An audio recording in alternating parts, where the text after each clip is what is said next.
Bienvenue dans notre émission Face à Face. À cette occasion, nous allons partager un sujet qui pourrait se traiter en quelques heures consécutives, mais je pense qu'on peut dire l'essentiel en quelques mots concernant les relations fraternelles, la communion fraternelle, comme il en est question. Un psaume dit « Ah, qu'il est bon pour des frères de demeurer ensemble » et même c'est là que l'Éternel envoie la bénédiction. Effectivement, bonjour Mustapha. Bonjour. Bonjour à nos amis aussi qui nous regardent. Oui.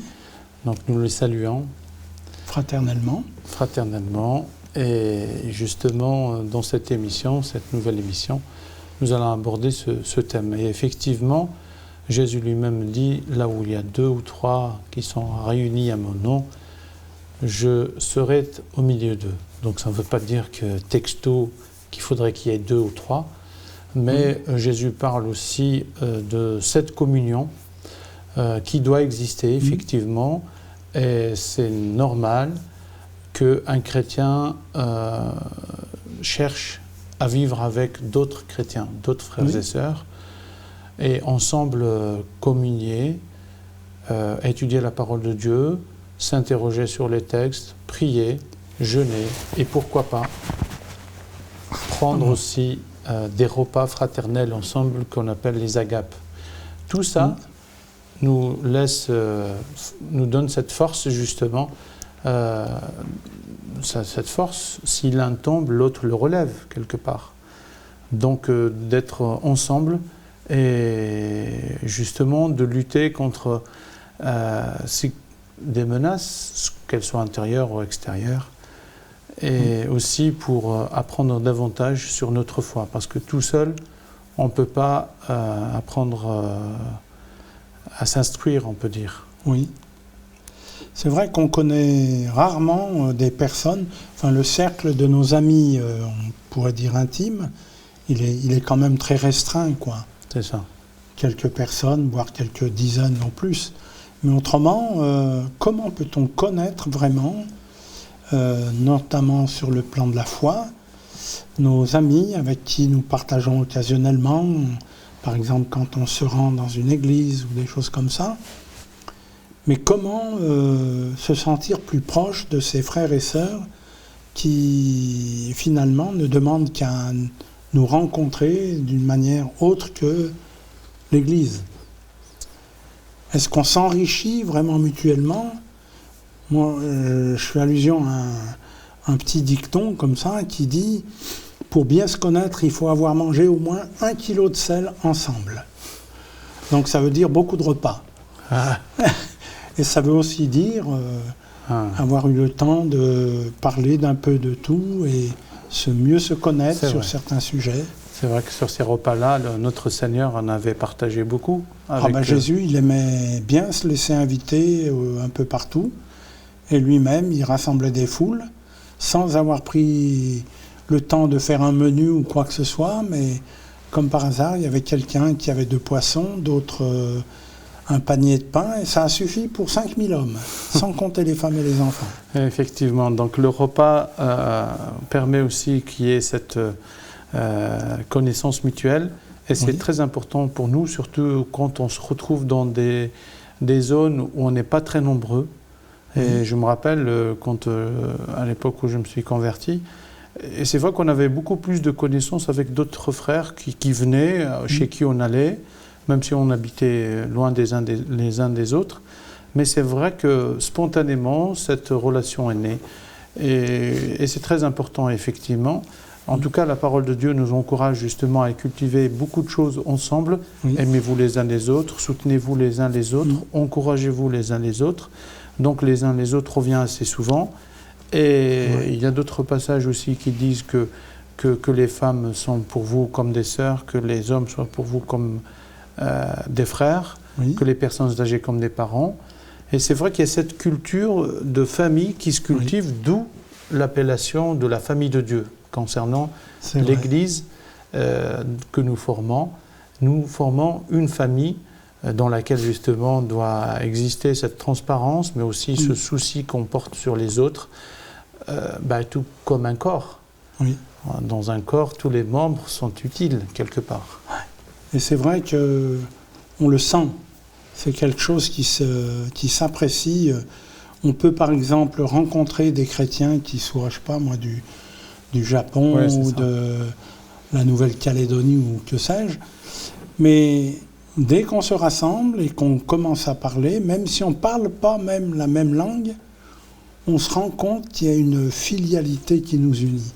Effectivement, donc on se reconnaît parce que nous portons tous le même Seigneur dans notre cœur, nous avons tous la même espérance et nous sommes tous animés du même esprit. Et nous avons tous reçu le même baptême au nom du Père, du même Père. Et c'est vrai que c'est cette notion d'unité qui est là, malgré nos origines, malgré la dénomination de notre assemblée ou de notre Église aussi. Mais nous avons une seule parole qui nous exhorte justement à être ensemble.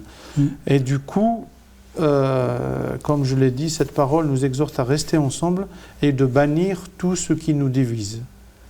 Effectivement, parce que l'ennemi peut vraiment frayer un chemin dans cette division qui pourrait éventuellement trouver place parmi nous. Donc c'est la raison pour laquelle que tout esprit de division disparaisse du milieu de nous. Tout à fait. Donc même, moi je dirais, même des personnes, si jamais nous constatons qu'il y a peut-être un frère ou une sœur qui est un peu tombé dans le jeu de la critique ou de donc la menace concernant l'unité, nous sommes appelés justement à le rappeler, à rappeler cette personne à ne pas tomber dans cette erreur et de faire en sorte de veiller sur cette unité qui est très très importante. Oui. Donc comment on peut comprendre le concept de cette chose? En fait, comment on peut la comprendre? Par cette parole de Jésus qui disait « Mon Père et moi, nous sommes un. Donc soyez un comme mon Père et moi. » Donc, et quelle est la relation qui scelle celle de Jésus avec Dieu? C'est l'amour. Le Père l'aime et Jésus aime son Père. Nous aussi, Jésus nous a laissé ce commandement et nous a dit « Aimez-vous les uns les autres, à cela les autres vous reconnaîtront comme étant mes disciples. » Donc il faut vraiment que cet amour fraternel, mutuel, désintéressé, profond, un amour justement d'autrui, soit ancré en nous, comme c'est le cas en Christ Jésus. Donc si je veux résumer ça d'une autre manière, on doit chercher à vivre dans le même esprit, l'esprit de Dieu qui nous unit, qui nous transforme par son amour, et non plus vivre selon la chair qui constamment nous met dans des situations de difficulté. Effectivement, oui. Voilà, donc quelqu'un qui vit pour lui-même, pour sa chair, c'est-à-dire selon la mentalité humaine, finalement ne trouve pas ses repères pour donner la priorité aux autres. Même si l'esprit est disposé. Oui. Et donc on doit vraiment constamment, dans cet esprit qui nous dispose favorablement par rapport à nos frères et sœurs, nous laisser inclure dans cette dimension d'amour, de liberté, je dirais. Oui. Surtout au début de la conversion, ça c'est très frappant, on le voit clairement. Quand quelqu'un reçoit une vie nouvelle en lui, tout de suite il est transformé. Tout ce qu'il avait l'habitude de faire de travers, tout à coup il sait le faire de la manière la plus naturelle possible et avec une abondance qui déborde, quoi. Ben oui, ce qui est normal parce que les choses anciennes sont passées. Oui. Et toutes choses sont devenues nouvelles dans sa vie. Et il est très content aussi de rencontrer ses frères et sœurs autour de lui, avec qui il partage plein de choses. Oui. Et c'est ce qui caractérise d'ailleurs les chrétiens partout dans le monde. Oui. Et ça, comme tu l'as dit tout au début, même si nous croisons des chrétiens qui viennent d'ailleurs, nous nous reconnaissons tout de suite. Voilà, il y a cette sensibilité. Cette sensibilité qui est une réalité. Oui. Et c'est pour ça que nous devons veiller à cet amour qui nous caractérise. Et justement, moi je le dis souvent, il ne faut jamais se lasser de garder dans son regard cette relation intacte. Il ne faut pas dormir sur ses lauriers. Il faut toujours penser pourquoi l'autre frère n'est pas venu à l'église. Oui. Pourquoi, en cette période de Covid, de crise sanitaire, pourquoi Madame Martin ou Madame Catini ou autre n'est pas venue à l'église? Qu'est-ce qui lui arrive? Je dois lui donner un coup de fil. Et c'est vrai. C'est dans ces moments-là qu'on a beaucoup plus besoin des autres. Dans les situations comme ça, de maladie, pour ne pas dire de pandémie, on se sent responsabilisé par rapport aux autres. Et peut-être, si ça échappe à certains, en tout cas, en général, on se pose des questions, pourquoi, comment et tout.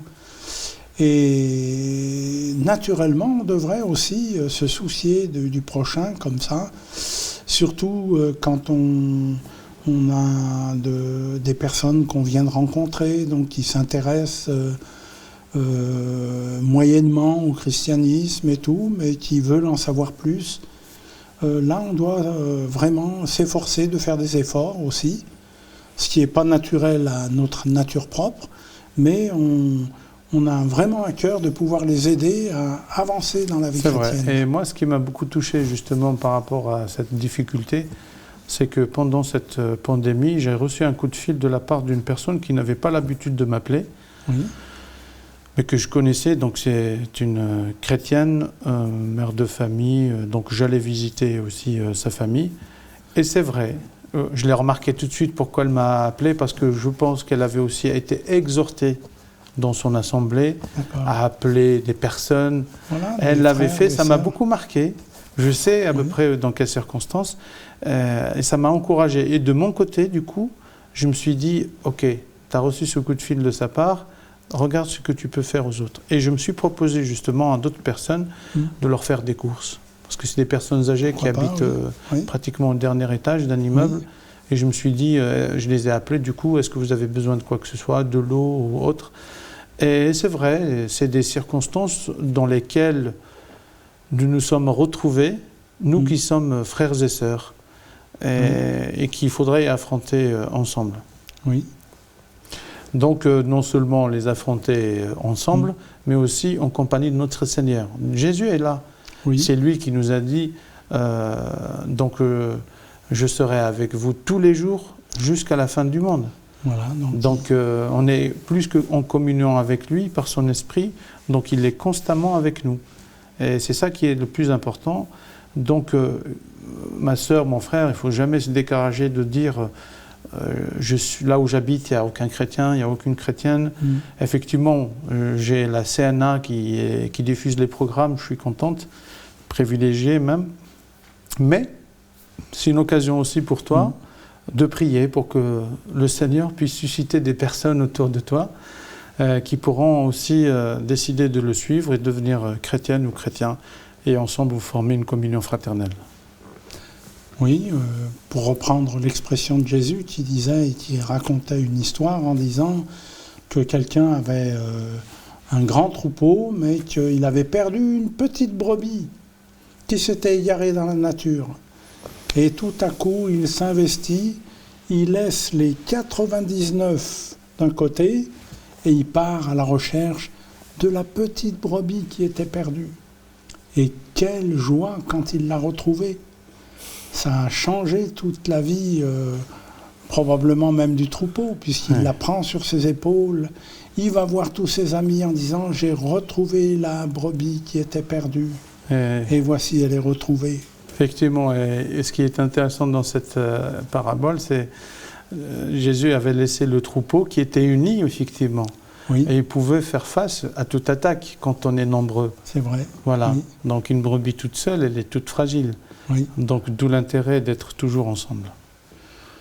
Donc notre prière, c'est, on demande à Dieu vraiment de nous rendre attentifs à tout ce qui peut fortifier un frère, une sœur, quelqu'un qui est isolé ou même une famille à part. Que Dieu nous donne vraiment un cœur pour prendre soin les uns des autres et que vraiment dans sa grâce, il puisse nous rendre la joie du salut, la vérité qui guérit et que l'on puisse prospérer entre ses mains, vraiment. Au nom du Seigneur. Amen.